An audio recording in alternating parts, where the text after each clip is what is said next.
நீங்க என்ன ஊரு, உங்களை பத்தின ஒரு டீட்டெயில் ஒரு 2 நிமிஷம் சொல்லுங்க ஐயா. இப்போ தற்சமயம் இருக்கிறது கடலூர் மாவட்டம் பண்ருட்டி வட்டம் மாளிகம்பட்டு, மாளிமா நகர் என்கின்ற மாளிகம்பட்டு என்ற ஊருக்கு இருக்கிறோம். இங்கே வந்து ஒரு 12வது தாத்தா வந்து ராஜாக்களாக இருந்திருக்காங்க. அப்புறம் இப்போ பேரரசராக இருக்குது, அப்புறம் சிற்றரசராக ஆகி, அப்புறம் ஜமீன் ஆகி பாளையக்காரங்களாகி, இப்போ வந்து ஜமீன் வந்து அப்படியே இப்போ கம்பத்தம் அந்த வழித்தோன்றல் வந்து சமுத்தியர்கள், அந்த சமத்தியர் அப்பெல்லாம் ராஜ சக்கரவர்த்தியின் பேர் இருந்து மறுபடியும் அப்புறம் இடையில வந்து சமத்தியருங்கிற பட்டப்பேர் வந்து இப்போது இருக்குது. அப்போ ஊர் கிராமம் ஜமீன் இதெல்லாம் குறைய சொத்துகள் குறைய கிரேடு குறைஞ்ச மாதிரி அதெல்லாம் குறைய. இப்போ நாம எங்க இருக்கிறோம்னா கடலூர் மாவட்டம் பண்ருட்டி வட்டம் மாளிகம்பட்டு அப்படிங்கிற கிராமத்தில் இருக்கிறோம். ஐயா வந்து சந்தைக்கு வந்திருக்கிறோம். இதில் என்ன ஸ்பெஷல் அப்படின்னா, இவர் காலங்காலமா 1000 காட்சி பலா அப்படிங்கிற அந்த பலா மரத்துக்கு சொந்தக்காரர் இவர், அவருடைய மகன் இவர். ரீசெண்டாக கூட வந்து பார்த்தீங்கன்னா அந்த புவிசார் குறியீடு, பண்ருட்டி புவிசார் குறியீடு வந்து இவருடைய குழுவினுடைய சீரிய முயற்சிகளை தான் வந்து அதை பெற முடியுது. அதுக்கான சர்டிஃபிகேட் வந்து ஐயா வந்து அங்கே வந்து மாட்டிருக்காரு. சரி, அவர் வந்து நேரில் வந்து பார்த்து ஒரு சின்னதாக ஒரு பேட்டி இருக்காங்க. ஐயா, இப்போ நீங்கள் வந்து உங்களுக்கு எத்தனை தலைமுறையாக உங்களால் பின்னோக்கி சொல்ல முடியும்? உங்களுடைய தலைமுறைகள் ஒரு 11 தலைமுறை 10 தலைமுறை சொல்ல முடியும். சொல்லிக்கணும். நோட்டில் எழுதி உங்களுக்கு வந்து 12 தலைமுறைக்கு முன்னாடி வரைக்கும் உங்களுக்கு தெரியும். நல்ல ஒரு தாத்தா பேர் பாட்டி பேரோட தெரியும். பாட்டி பேர் இவர் வந்து கிட்டத்தட்ட ஒரு 12 தலைமுறை வரைக்கும் அவரோட பின்னோக்கி அவரால் வந்து சொல்ல முடியும் யார் யார் என்னென்ன இருந்தாங்க. அவர் தகவல் வந்து திரட்டி வச்சிருக்காரு, அவர் வந்து நோட்டில் எழுதி வச்சிருக்காரு. அது பிற்பாடு அதை நம்ம பார்க்கலாம். இது பழங்காலங்களில் வந்து அவர் இவங்களுடைய முன்னோர்கள் பயன்படுத்தின வாள், இந்த கத்தி, இதெல்லாம் வந்து ரொம்ப பழங்காலங்களில் பயன்படுத்தின அந்த வாள், கத்தி, ப்ளஸ் வந்து கூஜா, இந்த ஜாரு, இது எல்லாமே இருக்குது. இதெல்லாம் வந்து ஒரு அரிய பொக்கிஷமாக இருக்குது அப்படின்றத நம்ம சொல்லலாம். அது இல்லாமல் ரெண்டாவது வந்து பார்த்தீங்கன்னா இவருடைய காயின் கலெக்ஷன், இதை பார்க்குறதே ரொம்ப பிரமிப்பாக இருக்குது. இவருடைய காயின் கலெக்ஷன் பார்த்தீங்கன்னா வீட்டிலேருந்து கொடுத்தது. வீட்டிலேருந்து இது வந்து கலெக்ஷன்னா வெளியில் போய் கலெக்ட் பண்ணல, அவங்களுடைய மூதாதையர்கள்ட்டேருந்து அவங்க வீட்டில் தாத்தா பாட்டி பாட்டம் போட்டா அப்படி இவங்க பயன்படுத்தின காயின்களை சேகரித்து அழகாக போட்டு வச்சுருக்காங்க. இதில் ரொம்ப சிறப்பான ஒரு விஷயம் என்ன அப்படின்னா, இந்த முதல் 3 காயின் இருக்கு இல்லைங்களா, இது வந்து 1000 வருடங்களுக்கு முன்னாடி ராஜராஜ சோழன் காலத்தில் பயன்படுத்தின காயின்கள். அப்படிதாங்களா ஐயா? ஓகே. அது இல்லாமல் பாண்டிய மன்னன் சுந்தரபாண்டியன், மாரவர்ம சுந்தரபாண்டியன் அந்த காலகட்டத்தில் அவர் பயன்படுத்தின காயின்லாம் இது இருக்கு.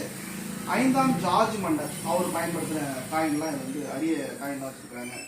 அது இல்லாமல் சுமார் 400 வருடத்துக்கு பழமையான முகலாயர்களுடைய காயின்கள்லாம் இதை பயன்படுத்தி வச்சுருக்கிறாங்க.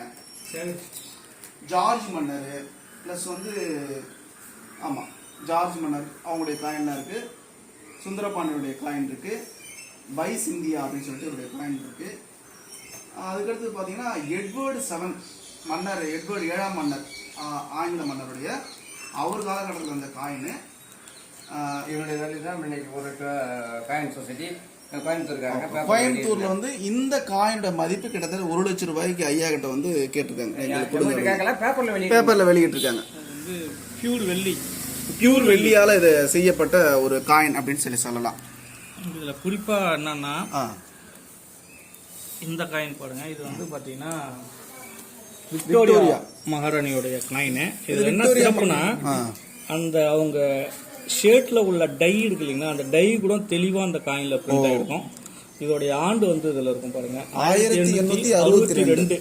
விக்டோரியா மகாராணி வந்து பாத்தீங்கன்னா அவங்களுடைய ஆட்சி காலத்துல 1857 ஆக்சுவலா அதுக்கு முன்னாடி வந்து கிழக்கிந்திய கம்பெனி வந்து நம்ம இந்தியா வந்து ஆட்சி பண்ணிட்டு இருந்தாங்க. அவங்களுக்கு வியாபார ரீதியாக பண்ணிட்டு இருந்தாங்க. அந்த கிழக்கிந்திய கம்பெனி வந்து டேக் ஓவர் பண்ணது வந்து இவங்க விக்டோரியா மகாராணி எந்த வருஷம் அப்படின்னா 1857ஆம் ஆண்டு. அந்த 1857ஆம் ஆண்டுலேருந்து அவங்க வந்து பிரிட்டிஷ் ஆட்சியாளர்கள் அந்த கண்ட்ரோலுக்கு எடுத்துட்டாங்க. அந்த காலகட்டத்தில் அடித்த அந்த காயின் தான் இது. இதெல்லாம் ரொம்ப அபூர்வமான காயின் அப்படின்னு சொல்லலாம். அதுக்கப்புறமா இங்கிலாந்து நிறுவனம் கிழக்கிந்திய கம்பெனி அவங்க அடித்த காயின், இது ரொம்ப பிரசித்தமான ஒரு காயின். என்ன அப்படின்னு சொன்னால், அந்த இங்கிலாந்து நாட்டை சேர்ந்த கிழக்கிந்திய கம்பெனி நம்மளுடைய நாட்டில் இருக்க லக்ஷ்மி படம் போட்ட காயின் அடிச்சிருக்காங்க, ராமர் படம் போட்ட காயின் அடிச்சிருக்காங்க. கிருஷ்ணர் படம் போட்ட காயின்லாம் அடிச்சிருக்காங்க. இதெல்லாம் ரொம்ப அபூர்வமான படங்கள்னு சொல்லலாம். இது கிட்டத்தட்ட ஒரு 300 வருடங்களுக்கு முன்னாடி 350 வருடங்களுக்கு முன்னாடி அடிச்ச காயினாக தான் இருக்கும். இது எட்வர்டு 7ஆம் மன்னர் வந்து இதை பயன்படுத்தின அவங்க காலகட்டத்தில் பயன்படுத்தின காயின்லாம் இது இருக்குது. நம்முடைய பேரரசர் ராஜேந்திர சோழன், ராஜராஜ சோழன் இவங்கெல்லாம் அவங்க காலகட்டத்தில் அடித்த காயின்கள் இருக்குது. 985 to 1014 வரை ராஜராஜ சோழன் பயன்படுத்தின காயின், அந்த காலகட்டத்தில் பயன்படுத்தின காயின்கள்லாம் இதில் வந்து வச்சிருக்கிறாங்க. இது எல்லாத்தையுமே இது அவங்க வந்து கலெக்ட் பண்ணி வச்சிருக்கிறாங்க. அது இல்லாமல் இவருடைய ஸ்பெஷல் என்ன அப்படின்னு சொன்னால் ஆயிரங்காட்சி பலா அப்படின்னு நம்ம வந்து கேள்விப்பட்டிருக்கோம். நிறைய நியூஸில் யூடியூப்ல அதெல்லாம் பார்த்துருப்போம். அது கிட்டத்தட்ட எத்தனை வருடம் பழமையானது? இப்போ 250 வருஷம் பழமையானதாக இருக்கும். அதையும் நான் ஒரு எத்தனை தலைமுறை அந்த மரத்தை நீங்கள் பார்த்து? இப்போ நான் என்ன, இப்போ எனக்கு 75 வயசு தான் ஆகுது. எனக்கு ஒரு 65 வயசுலேருந்து தான் எனக்கு அது தெரியும். உங்கள் முன்னோர்கள் எத்தனை தலைமுறையாக அந்த மரத்தை வந்து? அது பூர்வீக சொத்து. ஒரு 8 தலைமுறை இருக்குமா? இருக்கலாம். 8ங்கிறது ஒரு 5 தலைமுறை. 6 தலைமுறை. 6 தலைமுறை பார்க்குறாங்க. 6-7 தலைமுறை பூர்வீக சொத்து. அந்த ஆயிரங்காட்சி பலாவுடைய சிறப்பு எத்தனை பலாக்கு அதில்? அது வந்து 1000 பிஞ்சு விடும். 1000 விட மாட்டோம். ஒரு 200-250 பிஞ்சு தான் விடுவோம். மற்றெல்லாம் கட் பண்ணி எடுத்துடுவோம். அதோட ஸ்பெஷாலிட்டி முக்கியமாக சொன்னால் சமையலுக்கு அருமையாக இருக்கும். பிஞ்சு சமையல், காய் சமையல் எல்லாமே. அது காய் வந்து பழுக்கிறதுக்கு 8 நாள் ஆகும். அதனால வெளியில் கொடுத்தோம்றதுக்கு வெளிநாட்டுக்கு அனுப்புறதுக்கு ரொம்ப விரும்பி கேட்பாங்க. காய் ஒரு சின்ன சைஸாக தான் இருக்கும். ஃபுல்லாக சொலாக இருக்கும். இனிப்பு சுவையாக இருக்கும். எல்லாமே இருக்கும். இப்போ ரீசெண்டாக கூட நம்ம அந்த படத்தில் அந்த மரத்தை வந்து மாவீரன் பழையாண்ட மாவீரன் படத்தில் அந்த ஒரு சின்ன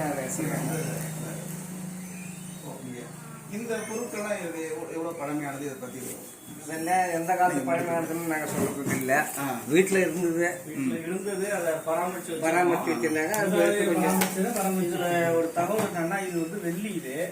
இதுல வந்து லண்டன்ல பிரிண்ட் ஆயிருக்கு. இருக்கும் ஜூம் பண்ணி பார்த்தா தெரியும். அதுல தெரியுதுங்களா? லண்டன்ல தயாரிச்சு இங்க வந்திருக்கு. வந்து இப்ப நம்ம பயன்பாட்டுல இருந்திருக்கு. நம்ம மூதாதையர்கள் இதை பயன்படுத்திருக்காங்க. இது வந்து இந்த டீ, காஃபி போன்ற இதை வந்து இதுல யூஸ் பண்ணிருக்காங்க. மெழுகுவத்தி வைக்கிறது பாருங்க. அது இந்தியான்னு போட்டுருக்காங்க. அதை எடுத்துக்கிட்டு பின்னால பாருங்க. இதோட ஹோல்ஸ் இதுதான் இதுல சிறப்பு. இந்தியான்னு போட்டிருக்கு. ஹோல்ஸ் வந்து சிறப்பு. இது வந்து இன்றளவும் வந்து பாத்தீங்கன்னா அந்த ஒரு பொலிவு மாறாத இருக்கு. சூப்பர் வெள்ளின்றதால. சூப்பர். அதுதான் இது வந்து வெத்தலை பார்க்க போடுற அந்த பக்கம். ஓகே. இதெல்லாம் ஒரு 200 வருடம் இருக்குமா? இல்லை 100 கூட இருக்கும். நமக்கு தெரியல. அதெல்லாம் வீட்டில் இருந்தது அவ்வளோதான். குறைந்தபட்சம் ஒரு 150 வருடம் மேலே தான் இருக்கும். அது எத்தனை வருடங்கிறது அவங்களுக்கு கணிக்க முடியும். வெத்தலை பாக்கு. ஓகே. இது வந்து பூஜை. இப்போ இதுல பாத்தீங்கன்னா மாளிகம்பட்டு பாளையக்காரர்கள், சமத்தியர் வாரிசுகள் இவங்கெல்லாம் வந்து நீங்க வருடம் ஒரு கூட போடுற மாதிரி இருக்குமா? ஓகே. இது அவங்க பயன்படுத்தின வாள் இதெல்லாம் அவங்க பயன்படுத்துவாங்க. இந்த சமத்தியர்கள் வந்து மாளிகம்பட்டு பாளையக்காரர், சமத்தியர் வாரிசுகள் இவங்கெல்லாம். என்னுடைய போட்டோஸ்லாம் இருக்கும். இதுல பாத்தீங்க அப்படின்னா வன்னியகுல சத்திரிய குறுநில மன்னர்கள், பாளையக்காரர்கள் இவங்கெல்லாம் இதெல்லாம் இருந்திருக்கிறாங்க. இவருடைய அப்பா வந்து மாளிகம்பட்டு பாளையக்காரராக இருந்தது. சௌந்தரபாண்டியன் அவர் பேர். சோழ வம்சத்தை சேர்ந்தவங்க. பிச்சாவர பாளையக்காரர்கள், பல்லவ அரசர், முகாசப்பூர் ஜமீன், அறிவியலூர் பாளையக்காரர், வடக்குத்து பாளையக்காரர் இவங்க எல்லாமே இதில் இருந்திருக்கிறாங்க. உடையார் பாளையம் வன்னியர் பாளையக்காரர்.